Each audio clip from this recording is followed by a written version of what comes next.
Harvard Business Review has remained a constant source of knowledge for all of us at Ideas Consulting Group, where we learn from the articles which appear in HBR and apply what we learned in our consulting, training, and research activities that we offer for our clients.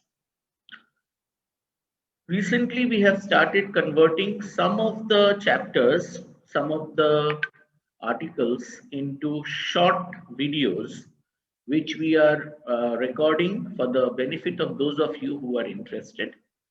A short synopsis of the article is also available on our blog at Ideas Consulting Group website, ideasconsulting.com. This pandemic has definitely reinforced the importance of change. Change has been forced. Some people are trying to manage change, but change has accelerated during this time. The article from which we have created this version of Lessons from Harvard Business Review appeared in HBR South Asia in February, July 2015, and it's written by Bill Taylor, co-founder and founding editor of Fast Company magazine, who's also the author of a path-breaking book called Practically Radical. And the article is titled The 10 Questions Every Change Agent Must Answer. It is needless to mention that hard times test and bring out the best about any leader. And those leaders who are not able to rise up to the occasion actually result in fluctuating organizational performances, and they find themselves inadequate to deal with the crisis which stare at them.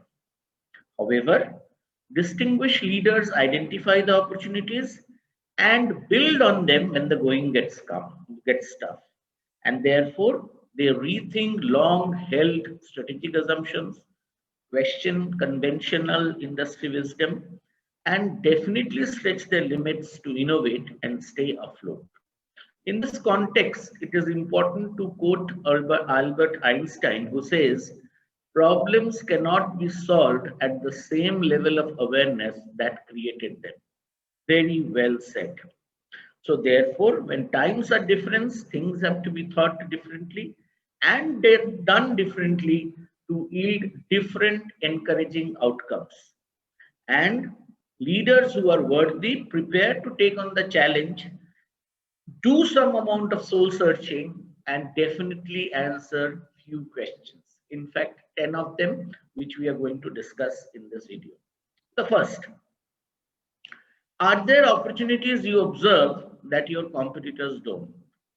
IDEO's Tom Kelly, who is an expert on innovation and organization design, has mentioned that the real act of discovery consists not in finding new lands, but in seeing with new eyes. Extremely important. The way you look at what is in front of you, if it is different from the way we were looking previously, that itself is an innovation. In a world which has seen too many Me Too practices, worthy leaders, they go beyond competition by embracing novel, one-of-a-kind idea that often redefines the rules of the game.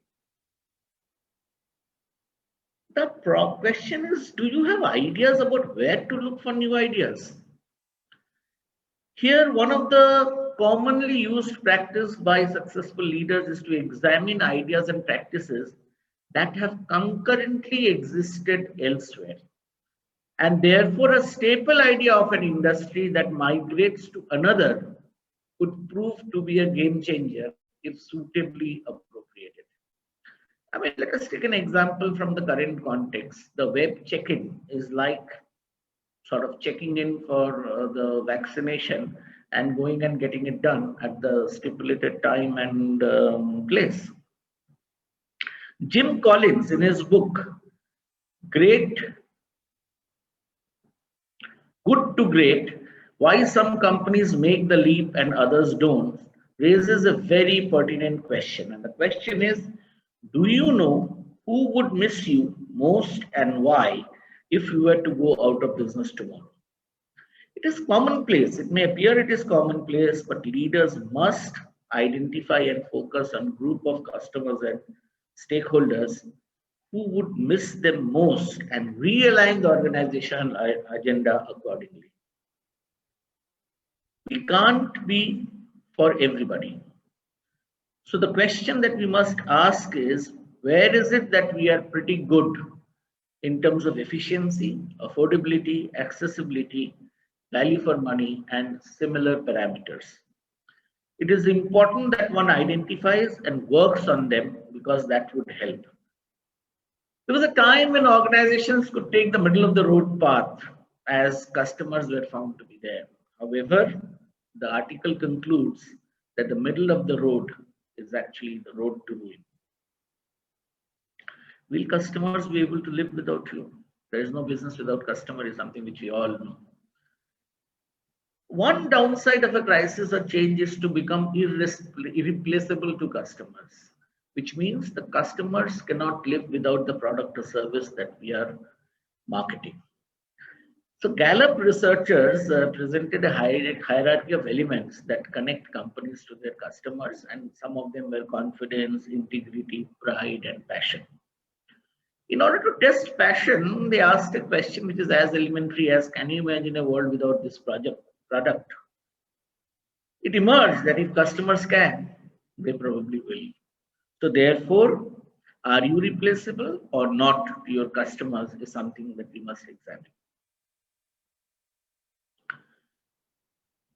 Psychologist Jerome Berners' views says figuring out how to use what you already know in order to go beyond what you already think.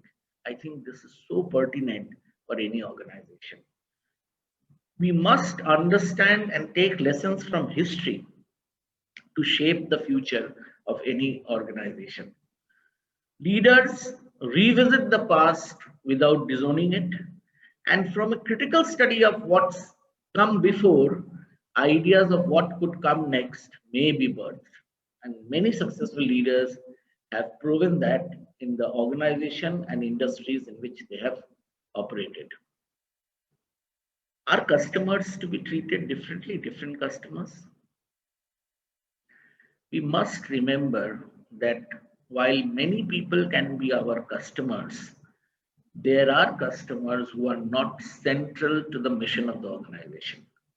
And it is important that an organization's commitment to the most valued customers is reflected by how fearlessly it sidesteps those who are not central to its mission.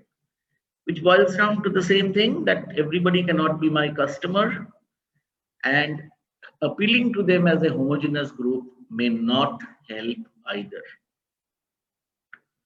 People and their abilities. I think the most pertinent question, are we harnessing the capabilities of your human resource appropriately? You know, we all agree that unusual times calls for unusual means, measures.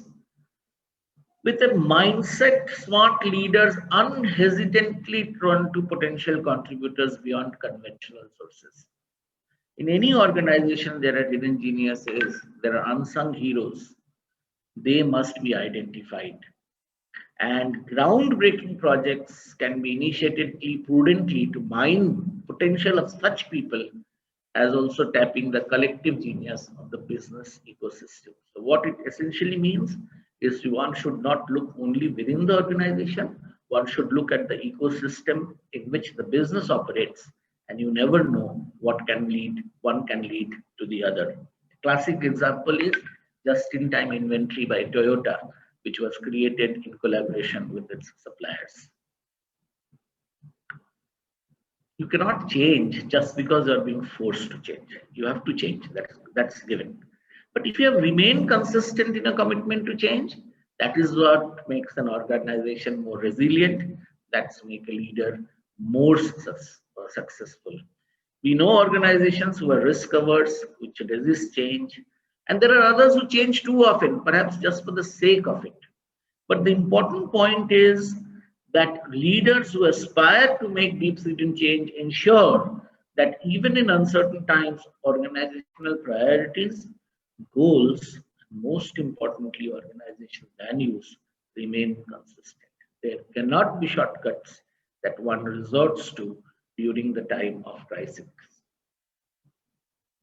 Leaders, if they don't change themselves, how will they change the business to adapt to the new requirement?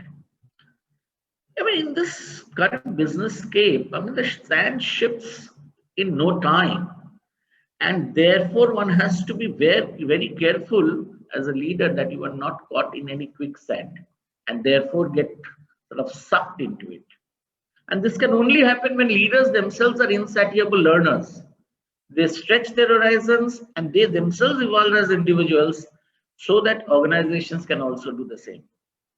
Finally, readers who are change agents too have the nerves to deal with problems head and heart, to acknowledge there may not be ready answers to all the questions, but yes, to dream and delineate a new strategic vision and path.